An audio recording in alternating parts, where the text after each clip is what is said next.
Let me raise the issue of recruitment. Senator Tester has addressed this, and others have as well.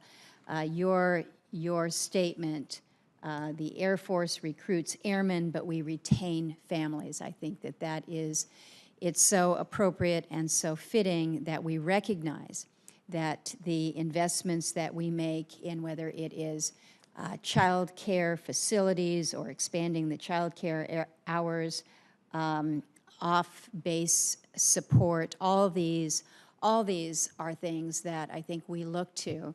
And it really does act as a force multiplier, if you will, when it comes to maintaining morale on bases. Certainly within the Alaska communities, we've got a great deal of pride in how we embrace and support our military families. You raised an issue with me yesterday that I thought was very interesting. So many of our military spouses are needing to work or are wanting to work, particularly in Alaska where it's high cost. Having that second income is really helping our military families.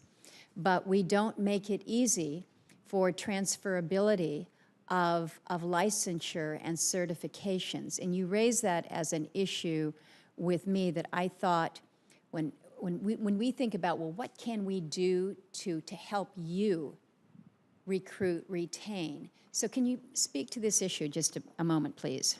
Senator, when we are out and listening to airmen and as to what matters to them, there are two things that kept coming up, and I have breakfast with my colleagues. The three service secretaries get together every 2 weeks for breakfast, and we talk about different things, and the same issues are coming up with the other services. And so we chose to send a joint letter to all of the governors that highlighted two things that we will take into account in future basing decisions, in addition to mission and environment and personnel and all of those things. There are two factors that matter a lot. One is the quality of the schools. An airman is 4 times as likely to have a college degree as the community in which the airman lives. And so schools for their children matter a lot, and their children move around a lot, so it matters. The second is reciprocity of licensure for spouses or family members of military members. So if you're a teacher and you're assigned in Idaho and you move up to Alaska, being able to go right into the classroom and not have to be recertified in Alaska, or a CPA, or a cosmetologist, or a family therapist.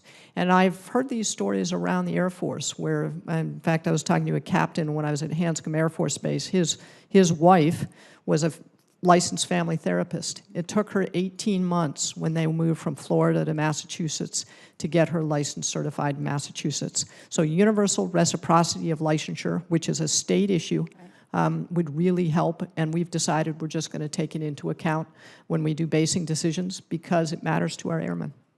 Well, I thank you for raising that, and I think that each one of us, when we are back home in our states, can help assist with this.